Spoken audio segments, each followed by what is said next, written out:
The sun rose slowly over Sandridge, painting the sky in soft shades of orange and pink. It was another day in the small desert town, where life moved at a steady pace. People woke up early to beat the heat, tending to their chores before the sun climbed too high in the sky. For years, this little community had survived against all odds, clinging to existence in one of the driest places imaginable. Their secret? A massive water tank that stood proudly on a hill just outside town. That tank wasn't just a piece of equipment.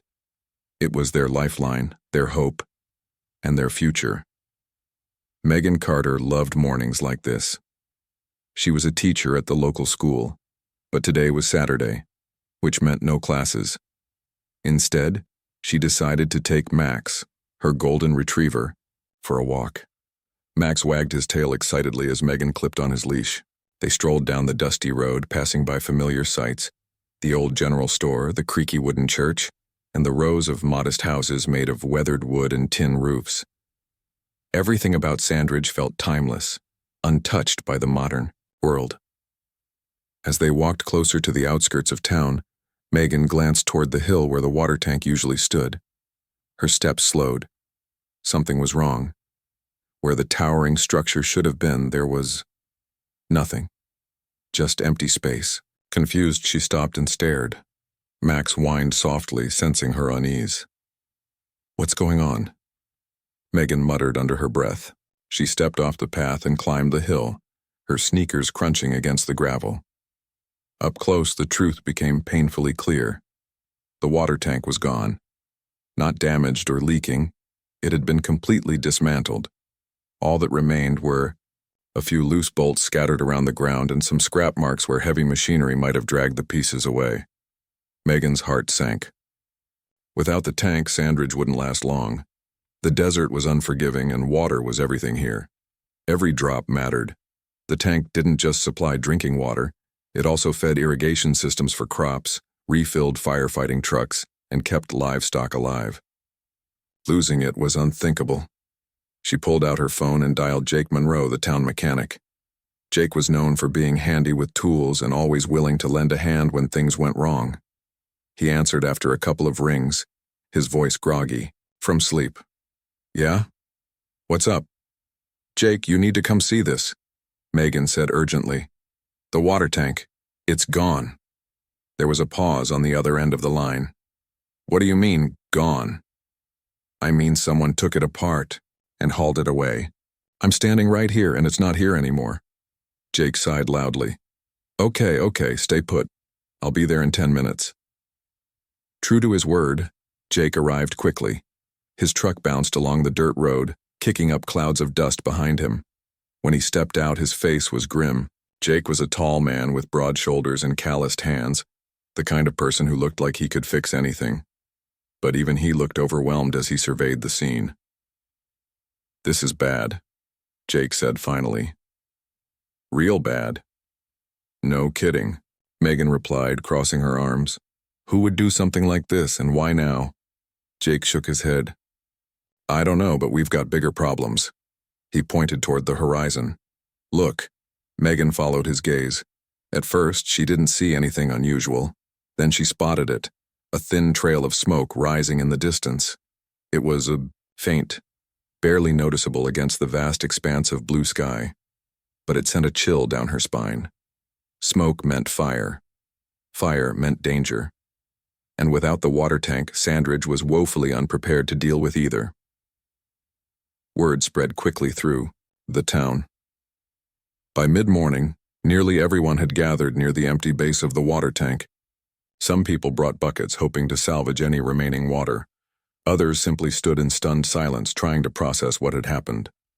Lila Owens, the town's nurse, arrived with a clipboard in hand, already making plans for emergency medical care if the situation worsened. Ryan Hayes, a farmer who lived just outside of town, drove up in his tractor, ready to help however he could. "We need to figure out who did this," Ryan said firmly. His sunburned face was lined with worry, but his voice carried authority. "And we need to get the tank back." Easier said than done. Whoever had taken the tank knew exactly what they were doing. There were no signs of forced entry, no clues left behind except for the missing structure itself. It was almost as if the thieves had vanished into thin air. As the hours passed, panic began to set in. The smoke on the horizon grew thicker, spreading across the sky like an ominous shadow. The wildfire was getting closer. Everyone could feel it in the dry wind that whipped through the streets, carrying the faint scent of burning wood. Children clung to their parents, and elderly residents sat quietly on porches, watching the chaos unfold. Megan couldn't shake the feeling that they were running out of time. She turned to Jake, who was pacing back and forth, deep in thought. "We can't just sit here and wait for the fire to reach us," she said. "We need to act." Jake nodded. "You're right. But acting without knowing what we're dealing with is risky. We need information." That's when Megan had an idea. "What if we follow the tracks? Whoever took the tank must have used some kind of vehicle to move it. Maybe we can find them." Jake hesitated, then nodded again. "It's worth a shot. Let's grab my truck and see where the trail leads." They climbed into Jake's battered pickup and started driving, following the faint tire marks etched into the sandy soil. The journey was slow and bumpy, but neither of them complained. Each mile brought them closer to answers, or so they hoped. As they traveled deeper into the desert, the landscape changed. The rolling hills gave way to jagged cliffs and rocky canyons, their surfaces scorched by the relentless sun. After nearly an hour, they spotted something in the distance, a cluster of tents tucked into a narrow valley. Smoke curled lazily from a makeshift campfire, and several vehicles were parked nearby. Megan's stomach tightened. This had to be it. "Do you think they're dangerous?" she asked quietly. Jake gripped the steering wheel tighter. Only one way to find out. He parked the truck a safe distance away and motioned for Megan to stay close. Together, they approached the camp cautiously. Two men emerged from the shadows, blocking their path. One of them, a wiry man with sharp eyes, held a rifle loosely in his hands. The other, older and grizzled, stepped forward, squinting at them. "Who are you?" the older man demanded. Megan swallowed hard, but forced herself to speak. "We're from Sandridge. We're looking for our water tank." The man's expression softened slightly, though his tone remained wary. "You found it," he admitted. "But we didn't take it to hurt anyone. We needed it to survive." Survival. That single word hung in the air between them, heavy with meaning. Megan glanced at Jake, who looked equally conflicted. Could they really blame these strangers for doing what they thought was necessary? Before anyone could say more, the distant roar of flames echoed through the canyon. The wildfire was closer than ever. Time was running out. For everyone. The wildfire was no longer just a distant threat. It was alive, hungry, and closing in fast. Back in Sandridge, the townsfolk scrambled to prepare for the worst. Everyone knew that without the water tank, their chances of stopping the blaze were slim. Fear hung heavy in the air, mingling with the acrid smell of smoke that drifted into town on the wind. Lila Owens stood near the clinic, her clipboard clutched tightly in one hand. She had spent the morning organizing evacuation plans for the most vulnerable residents, the elderly, the sick, and the children. Her dark hair was tied back in a loose ponytail, but strands kept falling into her face as she worked. Sweat trickled down her neck, but she didn't stop moving. There wasn't time. "Mrs. Turner, please come with me," Lila called out to an older woman sitting on her porch. "We're taking you to the school gymnasium. It's safer there." Mrs. Turner hesitated, clutching her cane. "But what about my house? All my things?" "I'm sorry, but we don't have a choice," Lila said gently. "The fire is getting closer. We need to keep everyone safe." Reluctantly, Mrs. Turner allowed Lila to help her into a waiting truck. One by one, the weakest members of the Phi community were moved to safer locations.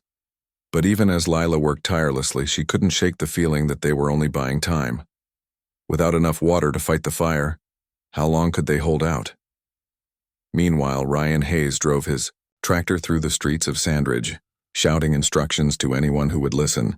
"We need to dig trenches," he yelled. "Make fire breaks around the edge of town."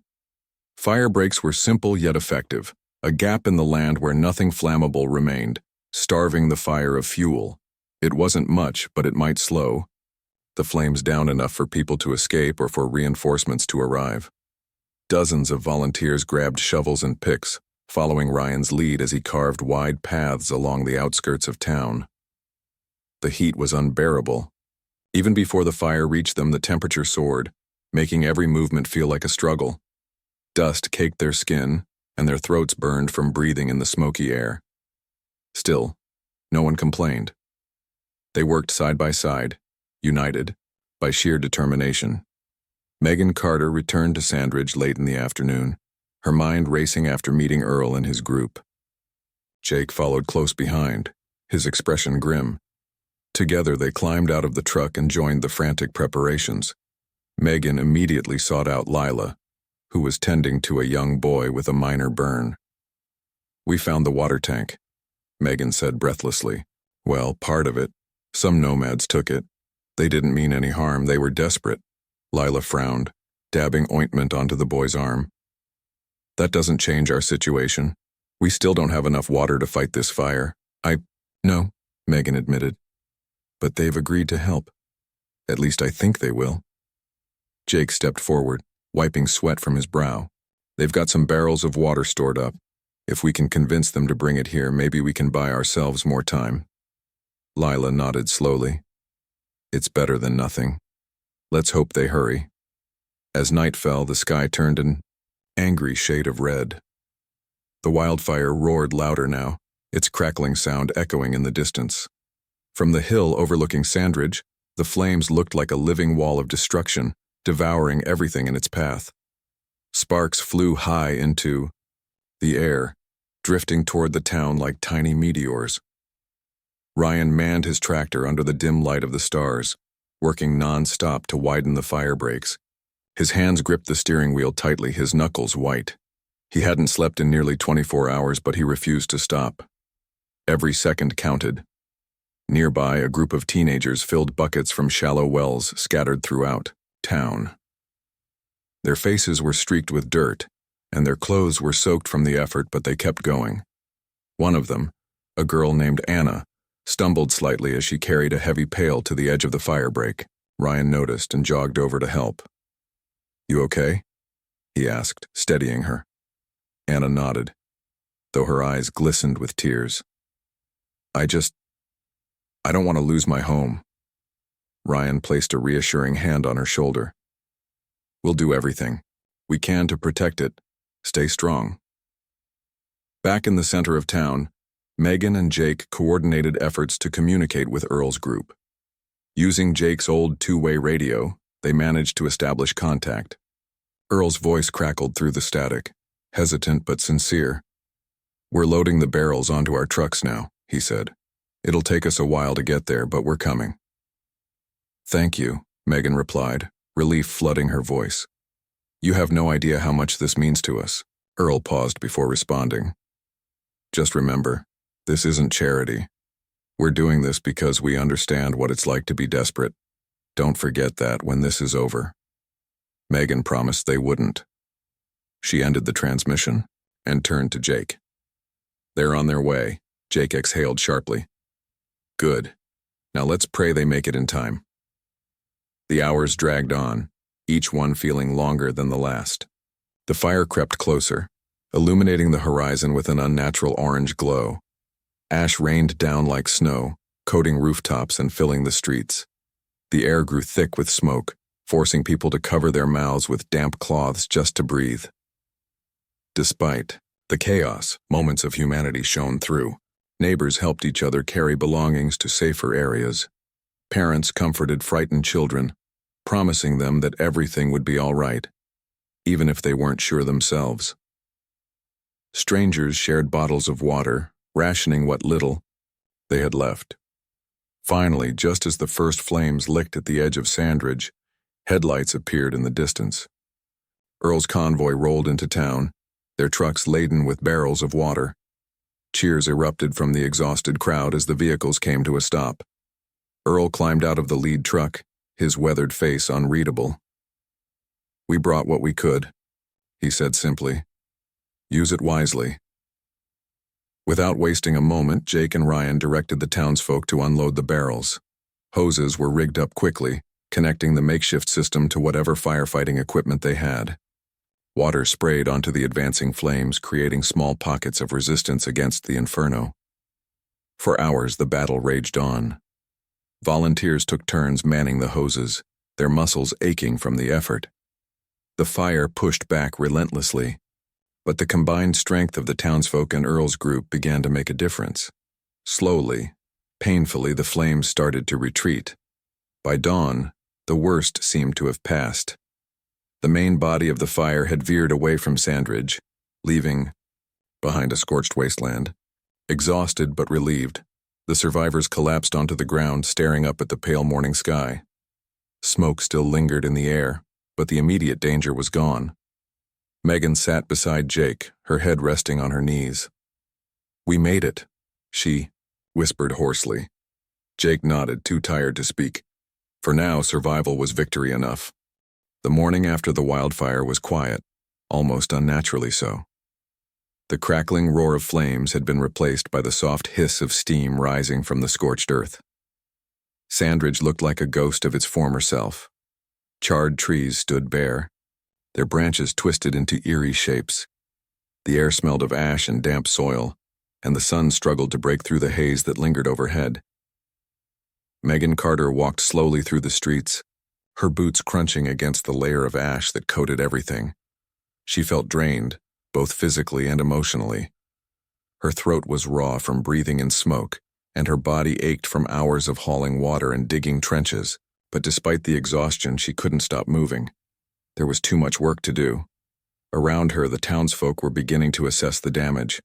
Some homes had survived unscathed, while others were reduced to piles of rubble. The general store's roof had collapsed, leaving behind a jumble of broken wood and melted metal. Lila Owen stood nearby, tending to a man with blistered hands. His face was pale, and he winced as she applied ointment to his wounds. "We'll get through this," Lila said softly, trying to reassure him. "One step at a time." Nearby, Ryan Hayes leaned against his tractor, staring out at the fields, beyond the town. What had once been rows of crops was now a barren wasteland. The fire had consumed everything: wheat, corn, even the irrigation ditches he'd worked so hard to build. He clenched his fists tightly, fighting back frustration. Without those crops, there would be no food for the coming months. How could they possibly recover from this? Earl and his group hadn't left yet. They stayed behind to help clean up, though their presence made many residents uneasy. Megan understood why. They were outsiders, strangers who had stolen the town's most valuable resource. But without their assistance during the fire, things might have ended very differently. Earl himself seemed conflicted, often keeping to the edges of the crowd, watching silently as the townsfolk worked. As the day wore on, Megan decided it was time to address the elephant in the room. She gathered everyone in the center of town, near the barrels of water that Earl's group had brought. People trickled in slowly, some carrying shovels, others dragging blankets or tools. When most of the community had assembled, Megan climbed onto an overturned crate to speak.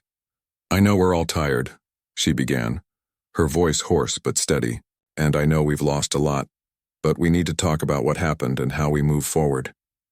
A murmur rippled through the crowd. Some nodded in agreement, others looked away, unwilling to meet her gaze. Megan took a deep breath and continued. "Earl and his group took our water tank, that's a fact, and yes, it put us in a terrible position when the fire hit. But they also came back to help when we needed them most. They risked their lives alongside us last night. So, before we decide what to do next, I think we owe it to ourselves, and to them, to hear their side of the story." For a moment, no one spoke. Then Earl stepped forward, his weathered face unreadable. He glanced at Megan briefly before addressing the crowd. "You're right," he said gruffly. "We took your tank, not because we wanted to hurt you, but because we didn't see another way. Out here, survival isn't easy. We don't have wells or farms or towns to fall back on. Every drop of water matters. When we saw your tank, we thought maybe we could take just enough to keep going. We didn't mean for any of this to happen." His words hung in the air, heavy with regret. Several townsfolk shifted uncomfortably, exchanging glances. It wasn't an excuse exactly, but it was an explanation. Ryan broke the silence first. "So what happens now? You expect us to trust you after what you did?" Earl shook his head. "No, I don't. Trust has to be earned. All I'm asking is for a chance to make things right." Lila stepped forward, her voice calm but firm. "Maybe this is bigger than just one tank. Maybe it's about finding a way to share resources, not just between us and them, but for everyone living out here. If the fire taught us anything, it's that we're stronger together than we are apart." Her words struck a chord. Slowly, heads began to nod.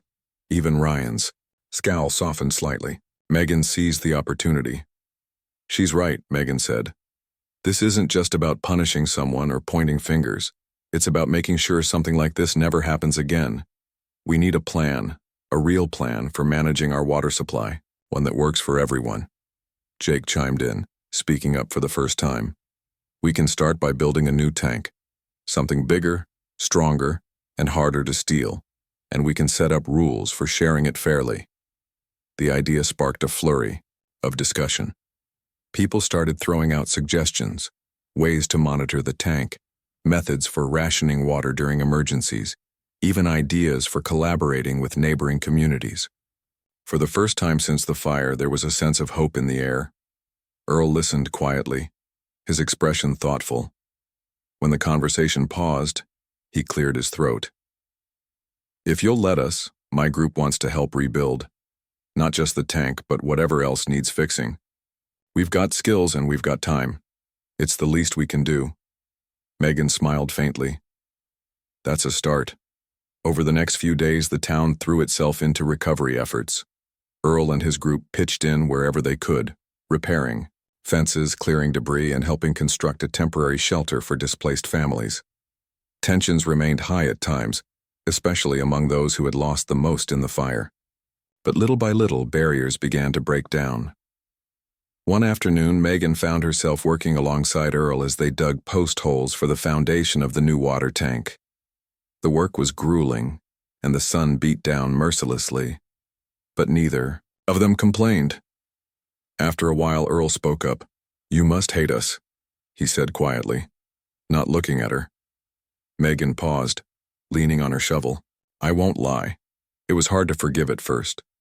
But hating you doesn't fix anything. What matters now is moving forward." Earl nodded, his jaw tightening. "You're a better person than I am." Megan chuckled softly. "Let's just say I've learned that holding on to anger doesn't solve problems. Besides, we need all the help we can get." By the end of the week, progress was visible. The framework for the new water tank stood tall on the hill where the old one had been. Volunteers painted signs reminding everyone to conserve water, while others worked on reinforcing the structure to prevent future thefts. Even the fields showed signs of life, as Ryan planted seeds in the scorched soil, hoping for a miracle. As Megan watched the sunset over Sandridge, she felt a flicker of optimism. The road ahead wouldn't be easy, but the town had proven its resilience. Together, they had faced devastation, and together they would rebuild. The days turned into weeks, and Sandridge slowly began to heal. The new water tank stood proudly on the hill, gleaming under the sun like a symbol of resilience. It was larger than the old one, with reinforced walls and locks to prevent theft. Bright blue paint spelled out its purpose: Sandridge Water Supply. For the first time in what felt like forever, the townsfolk had something to be proud of. Megan Carter spent most mornings checking on the progress of the tank. She liked to sit on a nearby rock, watching as volunteers worked tirelessly to finish the final touches. Jake Monroe often joined her, his hands stained with grease from tinkering with pipes and valves. Together they marveled at how far they'd come since the fire. "It's starting to feel real," Megan said one morning, shielding her eyes from the sun. "Like we're actually going to make it." Jake nodded, wiping sweat from his brow. "Yeah, but we couldn't have done it without help. Earl and his group, they've earned their place here." Megan glanced over at Earl, who was crouched, near the base of the tank, tightening bolts with a wrench. He seemed different now, less guarded, more open. Over the past few weeks, he and his people had integrated themselves into the rhythm of Sandridge life. They helped rebuild homes, repaired fences, and even shared stories around campfires at night. Slowly but surely, the mistrust that had once divided them was fading. Nearby, Ryan Hayes was busy planting seeds in the fields. The soil was still dry and cracked, but he refused to give up. With the new irrigation system connected to the water tank, he hoped to coax life back into the land. Every day he woke before dawn to tend to the crops, watering them carefully and praying for rain. "It's not much," Ryan admitted when Megan stopped by to check on him. "But it's a start." She smiled encouragingly. "That's all any of us can ask for." Lila Owens, meanwhile, focused her energy on healing the community. Many residents were still dealing with injuries sustained during the fire, burns, cuts, and exhaustion. But Lila also noticed the emotional toll. People were quieter now, their laughter less frequent. Some struggled with nightmares or panic, attacks triggered by the sound of crackling fire. To address this, Lila organized support groups, inviting anyone who needed to talk to gather in the school gymnasium each evening. One night, as she led a discussion, an older man named Mr. Parker spoke up. His voice trembled slightly as he recounted how he'd lost his home in the fire. "I keep thinking about all the things I'll never get back," he said.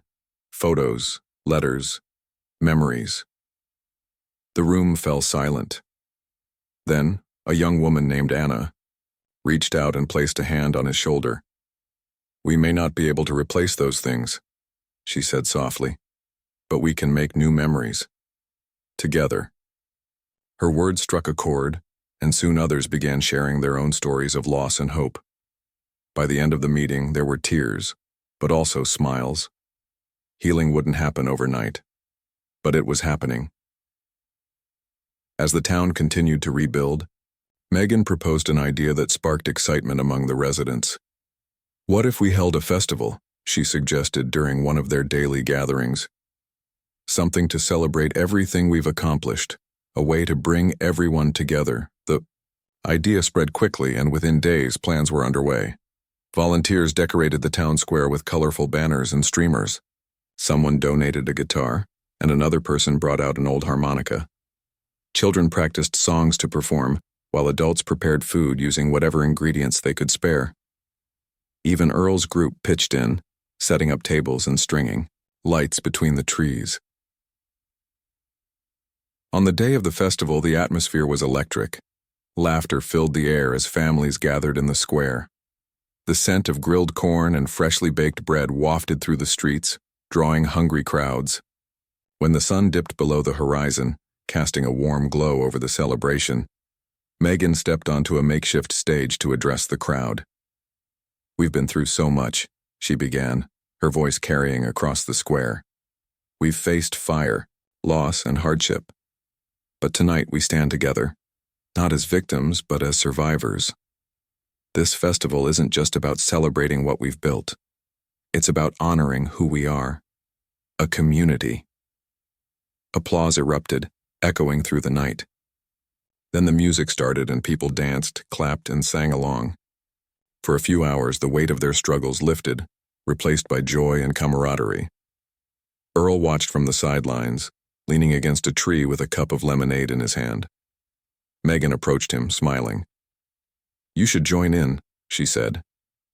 "It's your victory too." He hesitated, then nodded. "Maybe you're right."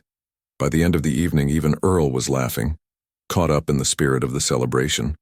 As fireworks lit up the sky, a surprise organized by Jake, the entire town cheered, united in their triumph. In the days that followed, Sandridge settled into a new rhythm. The water tank became the heart of the community, a reminder of their strength and cooperation. Earl and his group decided to stay permanently, having found a sense of belonging they hadn't known before. Plans were made to expand the town's resources, including building additional storage facilities and creating partnerships with neighboring communities. Megan often thought about how close they had come to losing everything. The fire had tested them in ways they couldn't have imagined, but it had also revealed their resilience. Together, they had faced the flames and emerged stronger than ever. As she stood on the hill overlooking the town one evening, watching the stars twinkle above the new water tank, Megan felt a deep sense of peace. Sandridge wasn't just surviving anymore, it was thriving. And though challenges undoubtedly lay ahead, she knew they would face them together. The weeks following the festival brought a renewed sense of purpose to Sandridge. With the wildfire behind them and the new water tank standing as a testament to their resilience, the townsfolk turned their attention to long-term recovery. They knew that rebuilding wasn't just about replacing what had been lost. It was about creating something stronger, more sustainable, and better equipped to handle whatever challenges lay ahead. Megan Carter took the lead in organizing efforts to improve the town's infrastructure. She called a meeting one evening inviting everyone to gather in the school gymnasium. The room buzzed with energy as people filed in, eager to hear her ideas. "We've done an incredible job so far," Megan began, standing at the front of the room. "But we can't stop here. If we want Sandridge to thrive, we need to think bigger. We need to prepare for the future." Jake Monroe nodded from his seat near the back. "What do you have in mind?" Megan smiled, pulling out a rolled-up map of the town. "First, we need to protect our resources. That means planting trees and shrubs around the water tank. Not only will they help prevent erosion, but they'll also act as a natural barrier against wind and fire."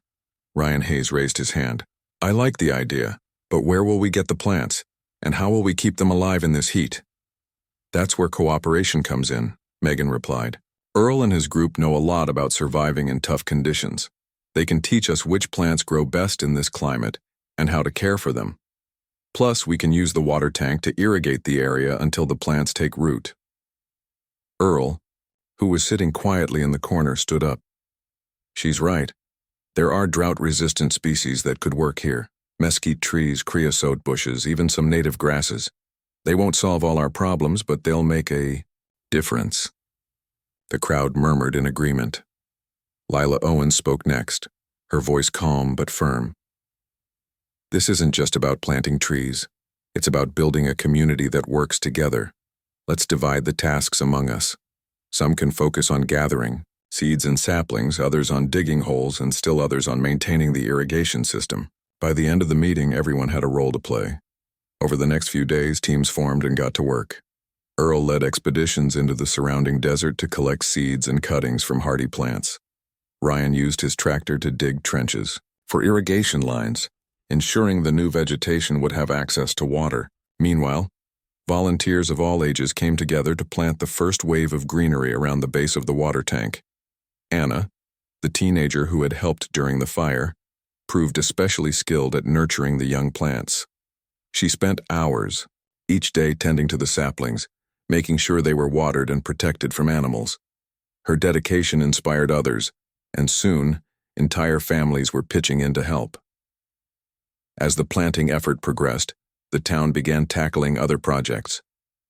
The general store reopened, its shelves stocked with donated goods and supplies. Lila worked with Megan to set up a health clinic inside the repaired building, offering free checkups and basic medical care to anyone in need. Jake focused on fixing broken equipment and vehicles, ensuring the town had reliable transportation in case of emergencies. One afternoon, as Megan walked through the growing grove of trees near the water tank, she noticed Earl kneeling beside a newly planted mesquite sapling. He looked up when he heard her approach. "It's coming along nicely," she said, smiling. Earl nodded, brushing dirt from his hands. "Yeah, it's good to see something growing again. Feels hopeful."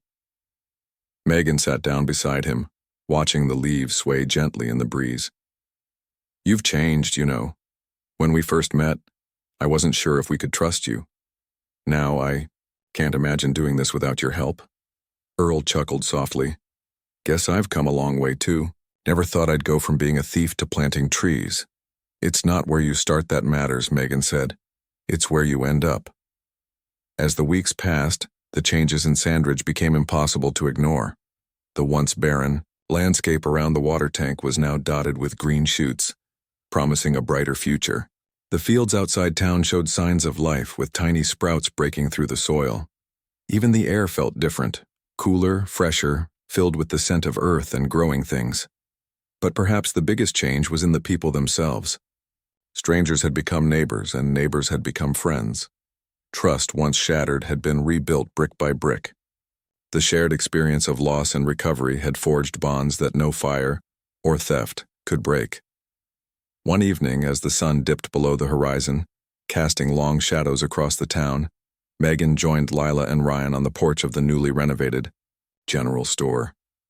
They sipped lemonade and watched as families strolled through the streets, laughing and chatting.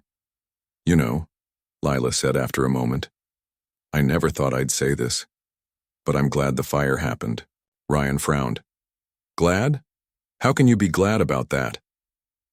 "Not the fire itself," Lima clarified, "but what came after. We wouldn't have grown like this if it hadn't forced us to come together. Look at us now, stronger, smarter, more united than ever before." Megan nodded, gazing out at the town. "She's right. We've been given a second chance, and we're making the most of it." As the stars began to twinkle above, the trio fell silent, content to simply enjoy the moment. The road ahead wouldn't always be easy, but for the first time in a long time they faced it with confidence and hope. Sandridge wasn't just surviving anymore, it was thriving. Months had passed since the wildfire, and Sandridge was almost unrecognizable. The scars of the fire still lingered. Charred trees stood as silent reminders, and some buildings bore visible marks of repair, but life had returned in full force. What had once been a struggling desert town was now a thriving community, united by shared hardship and determination. The water tank remained the heart of Sandridge, both literally and figuratively. It supplied not only drinking water but also nourished the fields, fed livestock, and supported the newly planted groves of drought-resistant trees that now surrounded it. These trees provided shade, reduced wind erosion, and even attracted birds and insects, bringing a sense of vibrancy back to the land. Megan Carter often found herself standing on the hill overlooking the town, marveling at how far they'd come. She remembered the morning she discovered the stolen tank, the panic, the fear, the uncertainty. Now, looking out at the flourishing landscape, she felt an overwhelming sense of pride. Every leaf, every blade of grass, every smile on a neighbor's face was proof of their resilience. Earl and his group had become permanent fixtures in Sandridge. No longer outsiders, they were now integral members of the community. Earl himself had taken charge of teaching sustainable farming techniques, sharing knowledge he'd gained during years of survival in the desert. His lessons weren't just practical, they were inspiring. People began experimenting with crops they'd never considered before, like agave and prickly pear cactus, which required minimal water but yielded valuable resources. Ryan Hayes's fields were a testament to this progress. Where once there had been nothing but ash, rows of wheat, corn, and vegetables now stretched toward the sky. He spent his days working alongside volunteers, many of whom came from neighboring towns eager to learn Sandridge's methods. Ryan no longer saw himself as just a farmer. He was part of something bigger, a movement toward self-sufficiency and cooperation. Lila Owens, too, had expanded her role beyond nursing. With help from Megan and other volunteers, she transformed the health clinic into a hub for education and wellness. Workshops on first aid, nutrition, and mental health were held regularly, drawing participants from across the region. Lila believed that true recovery meant addressing not only physical wounds, but emotional ones as well. Her efforts paid off. The laughter and chatter in the clinic were signs of healing hearts. Jake Monroe kept busy maintaining the town's infrastructure. He worked tirelessly to ensure the water system ran smoothly, repairing pipes, testing valves, and training younger residents to take over when needed. But his contributions went beyond mechanics. Jake became a mentor to the kids in town, teaching them basic skills like fixing bikes or building simple tools. On weekends, he organized races using homemade go-karts, giving the children a chance to have fun while learning teamwork and problem-solving. One afternoon, as Megan walked through the bustling streets of Sandridge, she noticed Anna sitting under a tree near the school, sketching in a notebook. Curious, Megan approached her. "What are you drawing?" she asked, sitting down beside the teenager. Anna smiled shyly and showed her the page. It was a detailed illustration of the town, complete with the water tank, the grove of trees, and smiling figures working together in the fields. "I wanted to capture how things look now," Anna explained, "so we don't forget." Megan felt a lump rise in her throat. "That's beautiful, Anna. You're right, we shouldn't forget. Not the bad times and definitely not the good ones." Anna nodded. "Do you think we'll always stay like this? Strong, I mean." Megan thought for a moment before answering. "I think we've proven that we can handle whatever comes our way. As long as we stick together, I believe we'll be okay." As the seasons changed, so did Sandridge. Spring brought wildflowers blooming in unexpected places, their colors bright against the sandy soil. Summer saw the first harvests of crops, grown using the new irrigation system, enough to feed the town and share with neighbors. Fall was marked by festivals celebrating abundance, with tables laden with fresh produce, homemade bread, and roasted meats. Winter, though mild, brought cooler temperatures and cozy evenings spent around fires, swapping stories and planning for the year ahead. Through it all, the bond between the townsfolk grew stronger. They celebrated milestones together: birthdays, weddings, even the opening of a small library housed in what used to be an abandoned shed. They mourned losses together too, holding memorials for those who hadn't survived the fire. Each event reinforced their connection, reminding them that they were more than individuals. They were a family. One evening, as the sun set in streaks of orange and pink, the entire town gathered on the hill near the water tank. Megan stood at the center, addressing the crowd. "Tonight we honor everything we've achieved," she said, her voice steady and clear. "We faced fire, theft, and despair, and yet here we are, stronger, wiser, and closer than ever. Let this be a reminder that no matter what challenges lie ahead, we will face them together." The applause was thunderous, echoing across the desert. When it died down, Earl stepped forward, clearing his throat nervously. "I wasn't sure I belonged here at first," he admitted, his voice gruff but sincere. "But you welcomed me, trusted me, and gave me a second chance. For that, I'll always be grateful." Tears glistened in several eyes, including Megan's. As the crowd cheered, someone started singing, a simple tune that grew louder as others joined in. The melody carried into the night, blending with the rustle of leaves and the chirping of crickets. When the song ended, the townsfolk lingered, reluctant to leave the warmth of each other's company. Children played tag among the trees, their laughter ringing out like music. Adults exchanged hugs, pats on the back, and quiet words of gratitude. Even the stars seemed brighter that night, as if acknowledging the strength and unity of the people below. As Megan finally made her way home, she paused to glance back at the glowing water tank. It wasn't just a structure anymore. It was a symbol of hope, perseverance, and the power of community. Sandridge had risen from the ashes, not because of any one person, but because everyone had chosen to stand together. And as long as they did, Megan knew they could overcome anything.